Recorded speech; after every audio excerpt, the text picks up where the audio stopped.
Hi, Dr. Vinay Prasad. We're talking myocarditis, children vaccines. Go. Let's talk about this. Let's do this. This is a good topic because it's a topic that I was part of two op-eds about a week or two ago, one in MedPage Today and one in Stat. And I'm joined by my colleagues, Venk Murthy, Brahmaji Nalamothu, Amy Beck, Raman Farzani Fa, Wes Pegden, who am I missing? And Venk, I think, a second time. So, I got cardiologists and pediatricians and brown people, white people. Yeah, we're not discriminating in these things. We're getting everybody, all the stakeholders, everyone who's interested in this issue, at least who I've noticed to be interested. And what are we talking about? We're talking about mRNA vaccines, particularly dose 2, and adolescents, particularly boys, particularly between the ages of 12 and 24, 26-ish, and myocarditis. And this is something that, some of us have been following kind of quietly for a while. In February, there was an initial report of a teenager in Israel who had myocarditis, myocardial inflammation after receiving the Pfizer vaccine. And since then, we've just seen more and more reports. By late April, Israel had announced that it was occurring with some frequency in young adults, particularly men, particularly after dose 2. The EMA launched an inquiry, I believe, on May 7th. On May 7th was the date that Wes Pegden, myself, and Steph Burrell from Hopkins wrote an op-ed in BMJ where we said you might want to wait on the emergency use authorization. I think we talked about that on a prior episode while this is getting sorted out. And then subsequently, we had a few more cases. The CDC put out a statement saying they're soliciting more cases. And then the vaccine surveillance had a big bump in the cases. And then they had a meeting to discuss the frequency of myocarditis and whether or not the risks outweigh benefits. And we went and I listened to that meeting, this ACHIP meeting, the Advisory Committee of Immunization Practices. I think like a lot of people, the people who've co-authored this commentary with, didn't like exactly what I heard. And so we decided to talk about this issue. Yeah. So what is this issue? I guess, young people, particularly young boys, are having myocardial inflammation, myocarditis, and pericarditis. And it is occurring at rates much higher than baseline rates. At least 20 times higher, but maybe even 100 times higher. But the baseline rates are very low. It's worse after dose 2. By that I mean most cases reported are after the second dose. And I guess the question is the best strategy 2 doses of mRNA for all these kids, which is what the CDC has come out saying? Or is there something in between 2 doses and nothing that's a better strategy? And our op-ed explores that. And we talk about some of the reasons why there is a middle ground. Yeah, and what I like about that op-ed, which we're going to link to, is that you are talking about nuance. They're going with this public health idea of there's black and white solutions, right? To keep it as simple as possible. Yeah. And they say the risk of myocarditis is far outweighed by the benefits of the vaccines based on these calculations of here's a chance of getting COVID, here's a chance of dying or being hospitalized from COVID. And of course, we know that COVID can cause heart problems too, which we should talk about because Mandrola and you guys wrote a good op-ed in Stat about that. But and the risk of myocarditis is quite low based on VAERS data and what we've seen so far. But in the piece, you argue a few interesting things. One is that we're probably underestimating the actual incidence of myocarditis. And even though most do recover and it is generally not severe, it can be severe. Yes, you can die. You can have chronic heart injury. You can do other things can happen. But in general, people do get better. And so the argument from CDC was, well, but the danger of COVID is higher. Even in these kids, even across the spectrum, even a kid who has had COVID before, has antibodies detectable, maybe even had myocarditis after the first dose, and they would still say, yeah, go ahead and get that second dose. So it's just a lack of kind of diving into it more. So what's the nuance around this? Let's hit some of these points. So one, VAERS is an underestimate. Yeah, I think...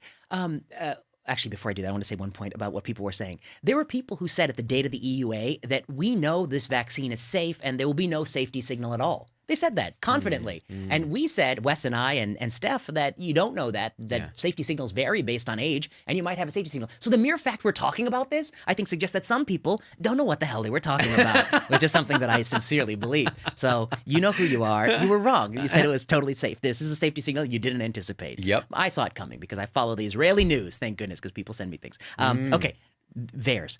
The moment they detected the safety signal, they had a New York Times story that said, if you're aware of myocarditis, report the cases to us. And then the cases had a big uptick. So what does that tell you? That tells you that the surveillance system, it can be improved upon when you solicit, you solicit a problem.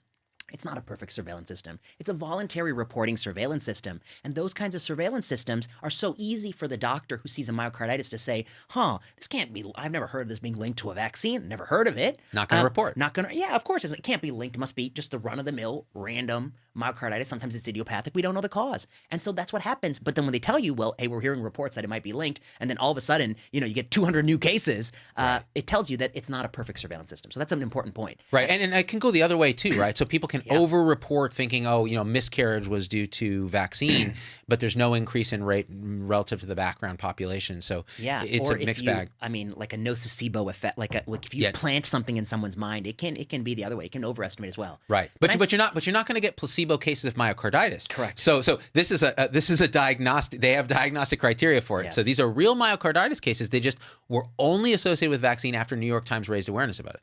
Yes, at least the incidence of it went up after the awareness was raised. In VAERS. We also have some nice data in JAMA from the military that has a sort of much higher frequency, 1 in maybe 20K in sort of the high-risk age groups. And we have data from Israel. And the nice thing about the military in Israel is they're a little bit better about tracking numerators, denominators. It's a single system.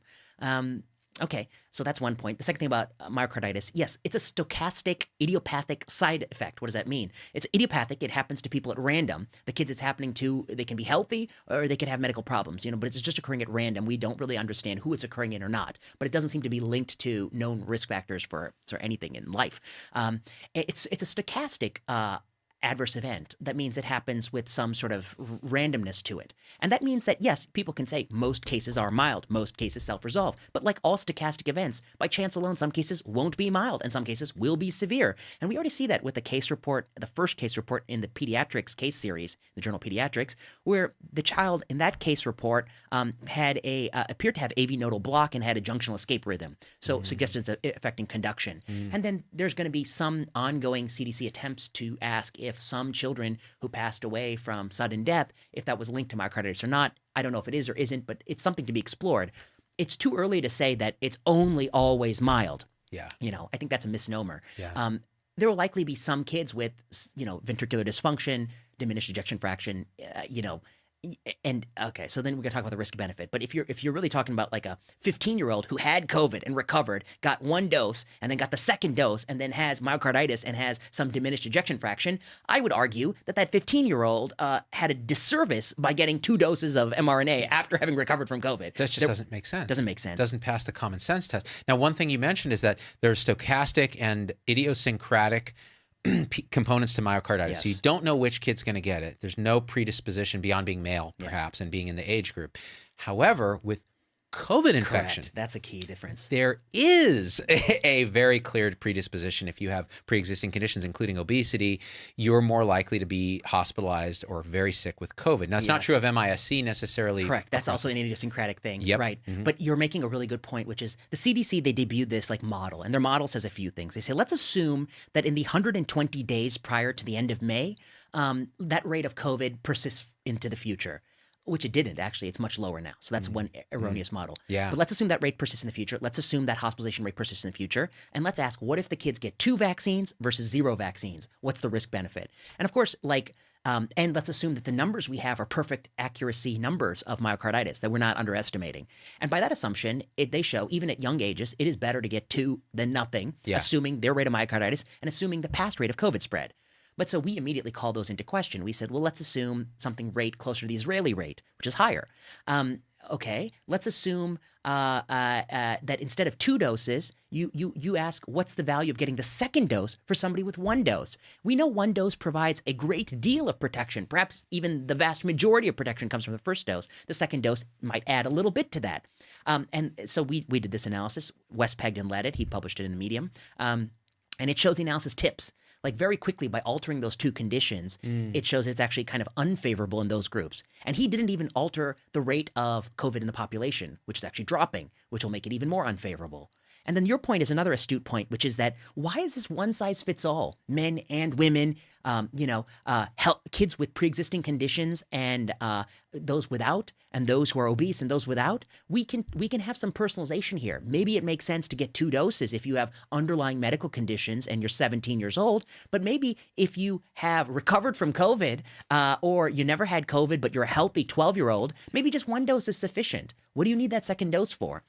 Your chance of being hospitalized after a 1 dose of mRNA from subsequent COVID is probably as close to 0 as it comes in this world. In a kid, yeah. In a kid, of course. Absolutely. Yeah, so that was the beauty of that look at it is CDC has to do this very black and white thing, and this is not a black and white thing. And many parents will email me and say, hey, it's interesting. They always start with, let me give you the life story of this kid, which is what you actually ought to be doing when you're making complex medical decisions, which in a kid, I would argue that vaccination for coronavirus in the setting of what we know about myocarditis, if they're a male, it's a slightly more complex decision. I think it's more complex. And that's what Mandrola wrote. John Mandrola wrote a piece in Medscape. Cardiologist. Mm-hmm. And he said, he had so many great lines. He always has great lines. But one is like, you only have one heart and inflammation of it is always something to be taken seriously. Yeah. And he also said that just like minor surgery, the old saying says minor surgery is surgery done on someone else. And so mild myocarditis is myocarditis in someone else's kid. Because it's true. I'm sure like your kid's hospitalized for this and they got him on telemetry. It's like something to worry about. Yeah. And you're talking about a healthy kid, okay. Yeah. So that's Mandrola's point. The other point is there was an essay in the New York Times, and this essay argued that it is better to give 2 doses to every kid now, because if you don't, they will all eventually get COVID-19. Eventually, they'll be exposed to COVID-19. It's endemic. It'll keep circulating. They'll eventually get it. Right. And those outcomes will be far worse. And I think that statement is true, of course, that it would be worse to eventually get it than to get the back, and 2 doses now is better. However, but that's not the right question. The question is, 2, it's like, first of all, you don't have to give 2 right now. You could do 1. So there's a middle ground that you're excluding. And 2, by the time everyone, quote unquote, gets it, how long down the road are we going to be? Yeah. You're telling me you'll have learned nothing about the safety and how to deliver this mRNA?